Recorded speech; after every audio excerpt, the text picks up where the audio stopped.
Hi everyone. Today I wanted to look at Dragon Ball Stars. I haven't bought a figure from this line in a while, and actually had this figure too just in storage. I had forgot that I bought it. I was planning to do a review on it a little bit earlier, but right now I know that there hasn't been a figure arts version of this character, so I thought let me get it for now and hopefully the figure arts version is it's either 1 or 2 years away from now, so who knows? Hopefully, it's less than 1 year away. And what I noticed too, kind of cool, that they kept the original Japanese name. For some reason, I always thought that his name was Omega Shenron. But let me take that figure out of the packaging. What's cool about this figure too is that you gotta set up the spikes on his back.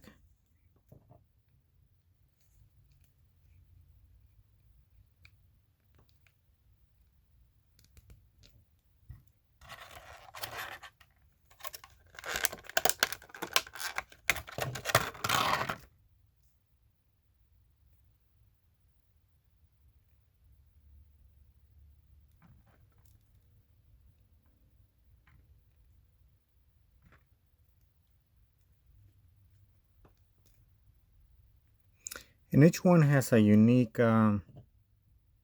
way they go inside. So I'm trying to. This is supposed to be on this side, but let me see. It's not that easy.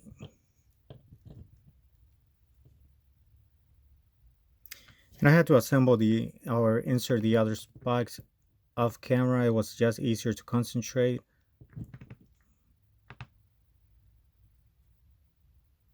So let me just try to set this last two up.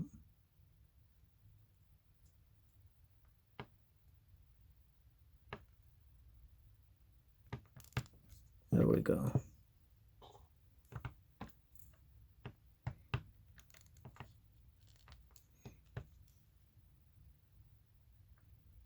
And here's a closer look at how the figure looks next to other figure arts.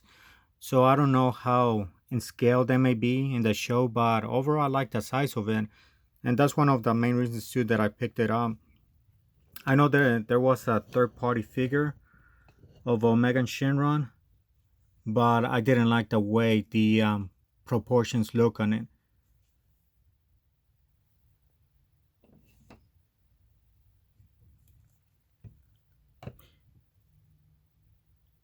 And based on the Dragon Balls that it has on his chest, I think this is the his strongest form, if I remember.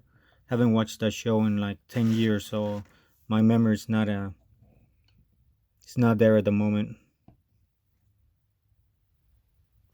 But yeah, he does have the typical Dragon Ball Stars articulation. I didn't notice anything. I think if you're a fan of Dragon Ball GT, that's why you may get this figure like I did. I'm not a big fan of their upper leg and waist articulation. I noticed that on this figure, the sculpt does kind of hide it, so I do like the overall look. You can get some more dynamic poses and still hide the articulation there.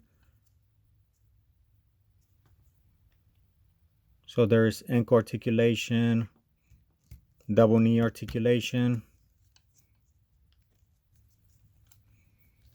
So some range of motion. Let's see for a kick. And while I'm reviewing the figure, the spikes do keep coming off, unfortunately. So let me just try to put them back in place.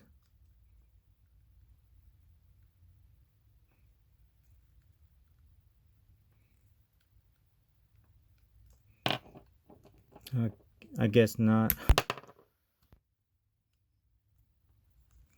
So I just popped off his hand.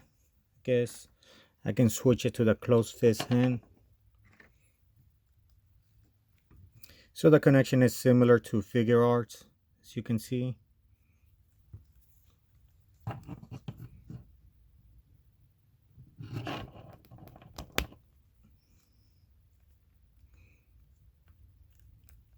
Right off the bat too that I noticed is like his hips started kind of being loose already. So yeah, I'm not a. That's why I pretty much don't buy Dragon Ball Stars anymore.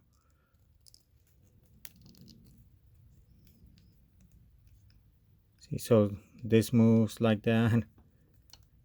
So he doesn't have a mid ab crunch, just a waist rotation. His head is on a ball joint, so you're kind of able to push it forward and back. I guess his neck does have articulation. That's why.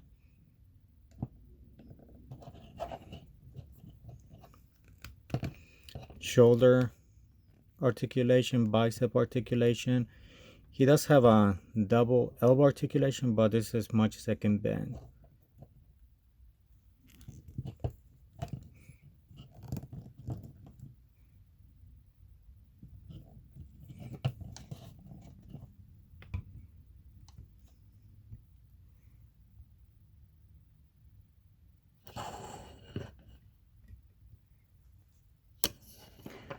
But yeah, overall, it's not a bad figure. I mean, for $20, so this is pretty much what we get at the moment compared to what was it, the old Jacks or what was it, Jazz or Jazzware, Jack Pacific. I forgot which brand had the Dragon Ball GT. I mean, look back at those pictures and remember that Omega Shenron was going for $80 at the time. So at least we can say that there's been a vast improvement in toy technology.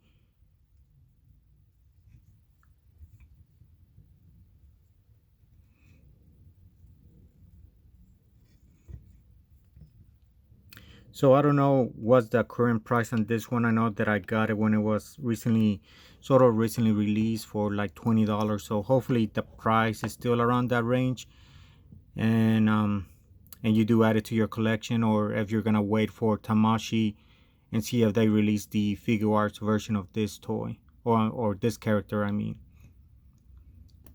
but yeah, so far I like it. It's a great addition to have for Super Saiyan 4, Vegeta, and Goku. But what do you think of it? Do you have it in your collection? And let me know if you have any questions. And thank you for watching.